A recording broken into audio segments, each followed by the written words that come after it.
नमस्कार दोस्तों, आप देख रहे हैं SFI बरेली। दोस्तों, इससे पहले हम हाई स्कूल के कुछ वीडियोस देख चुके हैं जिनमें हमने यूक्लिड का विभाजन करने भी सीखा है। और दोस्तों, आज फिर हम एक हाई स्कूल के दूसरे टॉपिक को लेकर आए हैं और उस दूसरे टॉपिक का नाम है बहुपद। आज हम हाई स्कूल के बहुपद को पढ़ेंगे। तो ये बहुपद क्या होता है, ये हमने ले लिया 3x। 3x जो है इसको हम कहेंगे एक पद। अब अगर इसी में हम एक पद को और जोड़ दें, ये हो गया हमारा एक पद। और इसमें अगर हम एक पद को और जोड़ देते हैं तो इसी को फिर हम कहने लगेंगे द्विपद। और द्विपद में अगर हम एक पद को और जोड़ लें, जैसे 3x² 2x + 5, तो ये फिर हमारा हो जाएगा त्रिपद। और इस त्रिपद को ही हम बहुपद कहते हैं। त्रिपद भी हो सकता है या इससे आगे भी हो सकता है। तो ये हो जाएगा हमारा बहुपद। या 3x³ 2x² 3x + 18, ये भी हमारा कहलाएगा एक बहुपद। तो बिल्कुल सीधे साधे शब्दों में, जिनमें एक से ज़्यादा पद हों, एक से ज़्यादा पद हों, 3 हो 4 हो, तो उसको हम बहुपद कहेंगे। तो स्पेशली इतना ध्यान रखें कि हमारा इसमें जो है एक और दो पद ना हो। तो जिनमें दो से ज़्यादा पद होंगे वो हमारे बहुपद होंगे। अच्छा, इस बहुपद में भी हम पढ़ेंगे द्विघात बहुपद के लिए। हम एक ये भी जानते हैं इसमें कि हमारा एक घात क्या होता है। कुछ हमारे जो रैखिक समीकरण होते हैं, कुछ हमारे होते हैं रैखिक बहुपद। और फिर इसके बाद आता है हमारा द्विघात बहुपद। तो हम इस स्पेशली कक्षा 10 में द्विघात बहुपद को ही पढ़ेंगे। तो ऐसा बहुपद जिसकी घात 2, जैसे अभी हमने लिया है 3x² 2x + 5। यहाँ पर इसमें हम देख पा रहे हैं ये जो हमें बहुपद दिया है और जिसमें 3 पद हैं, 1 2 और 3। तो इस बहुपद की जो घात है वो 2 है, इसीलिए इसे हम कह देते हैं द्विघात बहुपद। तो ये हमारा द्विघात बहुपद हो गया। इस द्विघात बहुपद में बहुत सारी चीज़ें होती हैं। हम ये भी जानते हैं कि जो हमारा द्विघात बहुपद है ये गुणनखंड के रूप का है। अब गुणनखंड का व्यापक रूप क्या होता है, तो वो होता है हमारा ax² bx + c। अब इस रूप में जो भी होगा तो उसके द्विघात बहुपद के दो शून्यक भी होंगे। अब वो दो शून्यक कौन से होंगे, तो जो दो शून्यक होंगे हमारे वो x - अल्फा और x - बीटा के रूप के होंगे। तो इतना हमें ध्यान रखना है कि द्विघात बहुपद जो है वो ax² + bx + c के रूप का होता है। और इसके दो शून्यक होते हैं हमारे, एक x - अल्फा और दूसरा होता है x - बीटा। अब इसमें दो चीज़ें और होती हैं, जैसे बहुपदों के शून्य। ये शून्य क्या होते हैं, बहुपदों के शून्य। तो कोई भी हम बहुपद ले लें, जैसे हमारा 3x² 2x + 5 हमें यहाँ पर दिया है। तो इस बहुपद के शून्य होंगे, जो भी मैंने बताया है कि दो शून्य होते हैं किसी बहुपद के, जो x - अल्फा और x - बीटा के रूप के होते हैं। तो दो बहुपद, इस बहुपद के हमारे दो शून्य होंगे।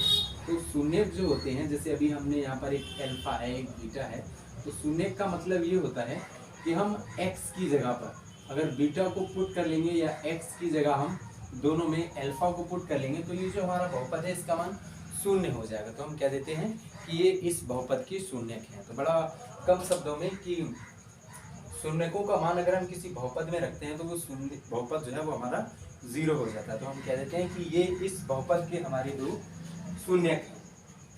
तो ये बहुपद के हमारे शून्यक होते हैं, दो शून्यक, एक x - अल्फा और दूसरा हो जाता है हमारा x - बीटा।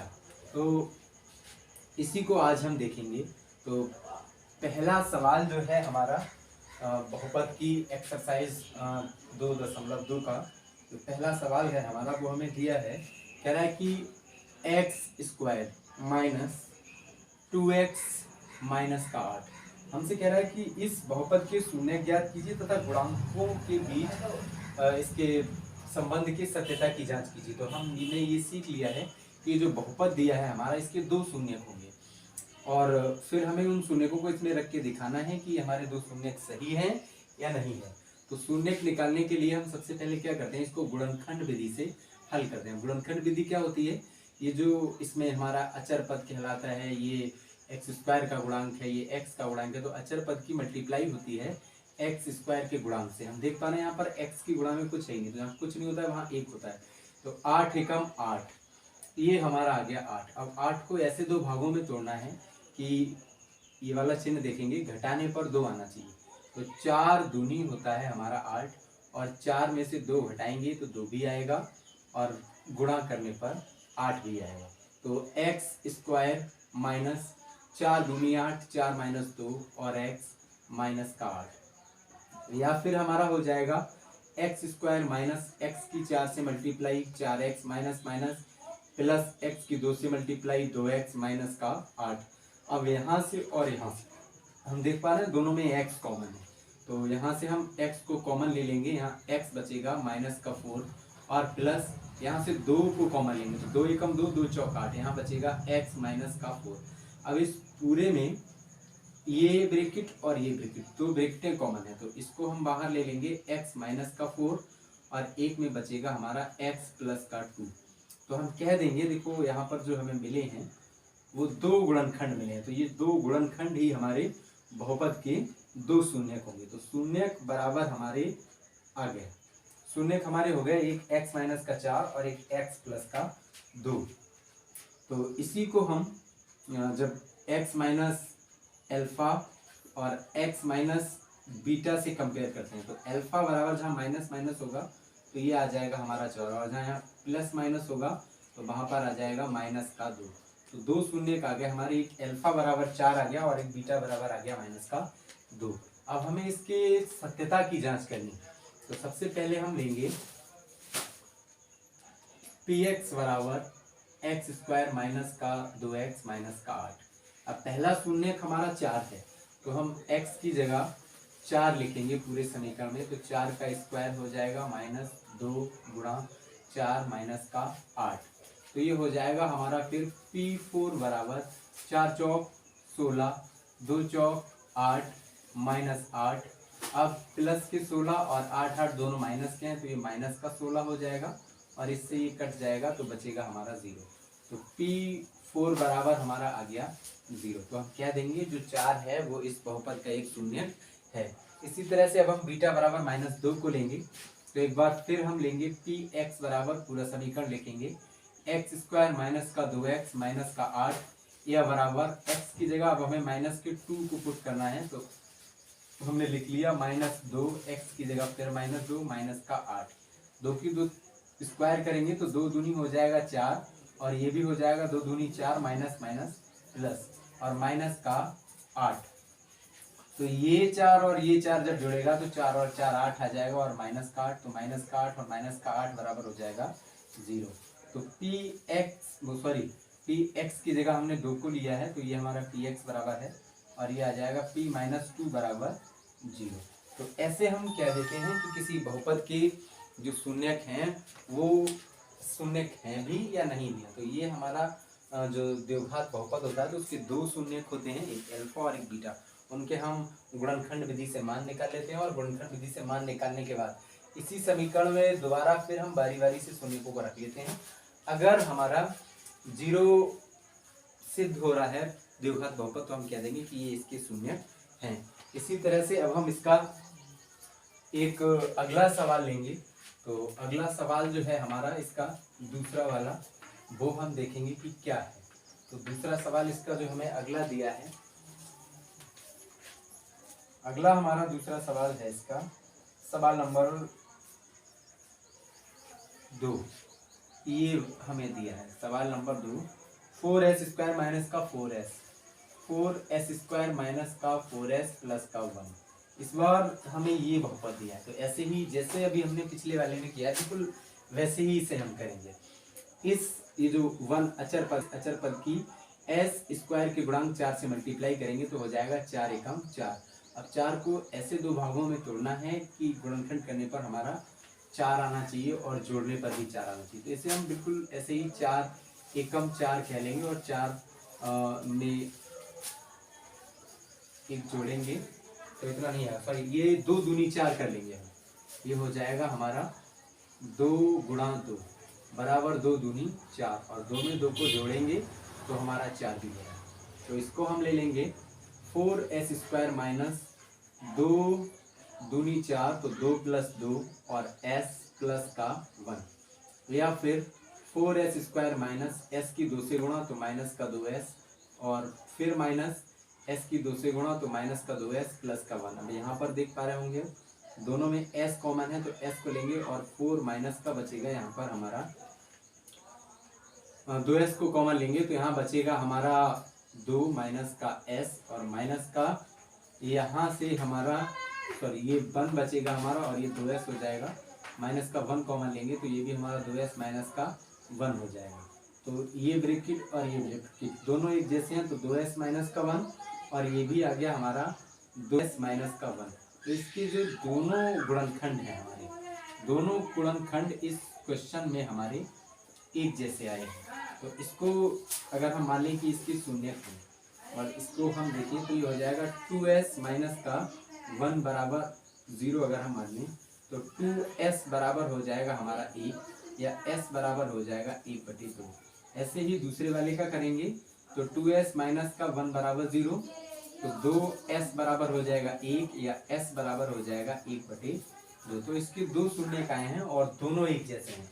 तो अब हम इन्हें बारी बारी से रख के देख लेंगे कि इसके शून्यक हैं या नहीं है। तो वही बहुपद बराबर हम लिख लेंगे 4, यहाँ x को नहीं लेंगे s को लेंगे 4s स्क्वायर माइनस का 4s और प्लस का 1 बराबर 4s की जगह हमें लेना है 1/2 का स्क्वायर माइनस 4s की जगह 1/2 और प्लस का 1। अब इसे हल करते हैं तो ये हो जाएगा हमारा 4 गुणा 1/4 माइनस 4 गुणा 1/2 और प्लस का 1। अब 4 से 4 खत्म हो जाएगा तो यहाँ 1 बचेगा, 2 एकम 2 2 दूनी 4 तो माइनस का 2 और प्लस का 1। तो ये 1 और 1 दोनों प्लस के हैं तो 1 और 1 2 हो जाएगा और माइनस का 2, 2 में से 2 घटेगा तो आ जाएगा हमारा 0। अब चाहे हम इसको रख के देख लें या उसको रख के देख लें, यहाँ पर हम बड़ी आसानी से कह सकते हैं कि हमारा जो बहुपद है ये इसका शून्यक है जो हमें दिया था 4s स्क्वायर माइनस का 4s प्लस 1। तो ऐसे हम ज्ञात करते हैं कि किसी बहुपद के जो शून्यक हैं वो उसके अगर 0 से धो रहे हैं तो उसके सत्यता के संबंध की जांच कर देते हैं। ऐसे ही अब हम इसका तीसरा सवाल देखेंगे बहुपद का। तो जो तीसरा क्वेश्चन हमें दिया है तो तीसरा क्वेश्चन है हमारा 6x स्क्वायर माइनस का 3। तीसरा क्वेश्चन है हमारा 6x स्क्वायर माइनस का 3 और माइनस का 7x। तो इसको पहले तो हम ये भी हमें देखिए द्विघात घात 2 लगी है तो हम कह देंगे द्विघात बहुपद है। तो पहले हम इसे x की घातों के अवरोही क्रम में लगा लें तो 6x स्क्वायर माइनस का 7x और माइनस का 3। अब हम इसके वैसे ही गुणनखंड कहेंगे, इस अचर पद की 6 से मल्टीप्लाई होगी तो हो जाएगा 6 3 18, घटाने पर आना चाहिए हमारा 7। तो इसको हम कर लेंगे 9 दूनी 18, 9 की 2 से गुणा करेंगे तो 18 भी होगा और 9 में से 2 घटाएंगे तो ये 7 भी आ जाएगा हमारे को। ठीक है, फिर 6x स्क्वायर माइनस 9 दूनी 18 x माइनस का 3 या फिर ये हो जाएगा हमारा 6x स्क्वायर माइनस x की 2 से गुणा तो माइनस का 9x minus minus plus x की 2 से गुणा तो हो जाएगा हमारा 2x माइनस का 3 बराबर है यहाँ से हम 3x को बाहर लेंगे तो 3 दूनी 2x बचेगा, 3 3 यहाँ बचेगा केवल 3 और प्लस का 1 कॉमन लेंगे तो ये भी हो जाएगा 2x माइनस का 3। अब ये ब्रैकेट और ये ब्रैकेट दोनों कॉमन है तो इसमें हो जाएगा हमारा 2x माइनस का 3 और 3x प्लस का 1। तो हम कह देंगे कि जो हमें बहुपद दिया गया था उस बहुपद के ये दोनों हमारे गुणनखंड हैं। अभी इसके शून्यक है या नहीं है तो पहले इसे हम x बराबर गुणनखंड को एक एक करके शून्य मानते हैं। तो 2x माइनस का 3 बराबर जब 0 होगा तो 2x बराबर हमारा 3 हो जाएगा या x बराबर हो जाएगा हमारा 3/2। ये इस पार जाके इसके बटे में आ जाएगा। इसी तरह से जब 3x प्लस 1 बराबर 0 होगा तो 3x बराबर माइनस का 1 हो जाएगा, या x बराबर माइनस का 1/3 हो जाएगा। तो हमारे इसके दो शून्यक आए हैं, एक शून्यक आया है हमारा 3/2 और एक आया माइनस का 1/3। तो दोनों शून्यकों को हम इसी बहुपद में बारी बारी से रख के लिखते हैं। तो हो जाएगा px बराबर जो हमें दिया है 6x² माइनस का 7x माइनस का 3। अब पहले हम 3/2 को लेंगे तो p 3/2 बराबर 6, x की जगह 3/2 का स्क्वायर कर लेंगे माइनस 7, x की जगह 3/2 और माइनस का 3 बराबर 6 को ऐसे ही लिखेंगे, 3 का स्क्वायर होगा तो 3 3 9, 2 का स्क्वायर होगा तो 2 दूनी 4 माइनस 7 गुणा 3/2 माइनस का 3। ये हो जाएगा हमारा 2 3 6 और 2 दूनी 4, 3 नेम 27/2 और माइनस का 21/2 माइनस का 3। अब ये दोनों जो हम देख पा रहे हैं, दोनों इस तरह से हम कह सकते हैं कि दोनों परिमेय संख्या हैं। जब परिमेय संख्या हर एक जैसा होता है तो दोनों में से कोई एक को लेकर उत्तर की वृत्ति ऐसी कितना आ गया हमारा 27 में से 21 जब हमारा घटेगा तो 6/2 आ जाएगा और एक माइनस का 3, 2 3 6, ये 3 माइनस का 3 बचेगा, ये बराबर हो गया हमारा 0। तो हम क्या देंगे कि p 3/2 इक्वल टू 0, की p 3/2 जो है वो इसका एक शून्य है। ऐसे ही अब हम इसके इसी में दूसरे शून्य को रखकर देखते हैं। तो दूसरा जो शून्य है हमारा वो देखे लेते हैं हम, सवाल को थोड़ा सा ये मिटाते हैं इधर से। तो दूसरा शून्य हमें दिया है px बराबर 6x² माइनस का 7x माइनस का 3। अब x की जगह हमें लेना है माइनस का 1/3 बराबर 6 माइनस का 1/3 का स्क्वायर माइनस 7 माइनस का 1/3 माइनस का 3। तो बराबर 6 माइनस माइनस प्लस 1 एकम का 1 हो जाएगा और 3 3 9 हो जाएगा, माइनस माइनस प्लस 7/3 और माइनस का 3। ये हमारा हो जाएगा 3 दूनी 6 और 3 3 9 प्लस 7/3 माइनस का 3। अब ये भी हमारा एक तरह से परिमेय संख्या बन गया, दोनों का हर एक जैसा होता है। तो दोनों का हर एक जैसा होता है, दोनों में से कोई एक लेंगे, ऊपर के अंश को ऐसे ही लिख लेंगे माइनस का 3, 5 और 2 हो जाएगा हमारा 7/3 और माइनस का 3। तो इसको जब हम हल करेंगे तो इसके बटे में 1 मानेंगे तो 3 एकम 3 और 7 में से जब 3 3 9, तो 7 में से जब 9 जाएगा माइनस का 2/3।